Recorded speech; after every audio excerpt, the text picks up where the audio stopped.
అవకాశం వచ్చినప్పుడు మాట్లాడు అధ్యక్ష. లీడ్ కొత్తగా వచ్చినావు, కొత్త సభ్యునివి, కొత్తగా వచ్చినావు, కొత్త సభ్యునివి.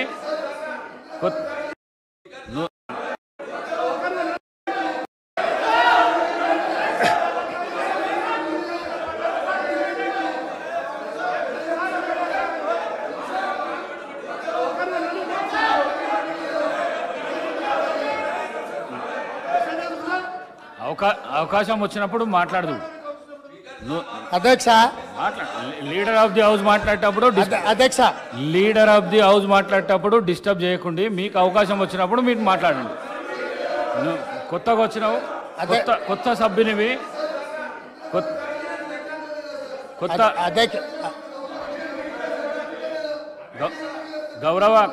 గౌరవ కౌశిక్ రెడ్డి కొత్తగా వచ్చినావు, నూతన సభ్యుడవు. నువ్వు లీడర్ ఆఫ్ ది హౌస్ మాట్లాడేటప్పుడు గడబడి చేయకు, నీకు అవకాశం వస్తుంది. అధ్యక్ష, లేదు మనం అట్లేం లేదు. వాళ్ళు వినాల్సిందే, వాళ్ళకి ఇదే శిక్ష.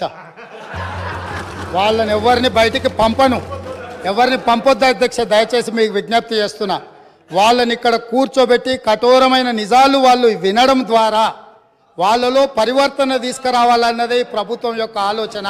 కాబట్టి వారిని ఎవరిని కూడా సభలో నుంచి బయటకు పంపించొద్దు అధ్యక్ష. అందుకే ఈరోజు ఇందిరమ్మ రాజ్యం గురించి పదే మాట్లాడుతున్నారు అధ్యక్ష. ఎస్, ఇందిరమ్మ రాజ్యం తెస్తాం సోనియమ్మ నాయకత్వంలో. ఖచ్చితంగా ఈ రాష్ట్రంలో ఇందిరమ్మ రాజ్యం. ఇందిరమ్మ రాజ్యం అంటే పేదలకి ఇందిరమ్మ ఇండ్లు ఇస్తాం, భూమి లేని దళితుల గిరిజనులకు అసైన్మెంట్ భూములు ఇస్తాం, పోడు భూముల పట్టాలు ఇస్తాం, పేదలు చదువుకునే విద్యార్థులకు ఫీజు రియంబర్స్మెంట్ ఇస్తాం, వైద్యం అందించలేని నిరుపేదలకు ప్రాణాలు పోతుంటే కుటుంబ సభ్యులుగా ఆదరించి రాజీవ్ ఆరోగ్యశ్రీ పథకాన్ని అందుబాటులోకి తీసుకొస్తాం. ఇందిరమ్మ రాజ్యం అంటే మైనారిటీలకు సచార్ కమిటీ నివేదిక ప్రకారం దళితులతో సమానంగా వాళ్ళు ఇబ్బందులను ఎదుర్కొంటున్నారంటే మైనారిటీలకు 4% రిజర్వేషన్ ఇస్తాం అధ్యక్ష. ఇందిరమ్మ రాజ్యం అంటే ఈ సమాజంలో ఉన్న ప్రతి ఒక్కరి యొక్క హక్కులను కాపాడుతాం. ఇందిరమ్మ రాజ్యంలో మహిళలకు మహాలక్ష్మి ద్వారా 2500 రూపాయలు వాళ్ళ ఖాతాలో వేస్తాం.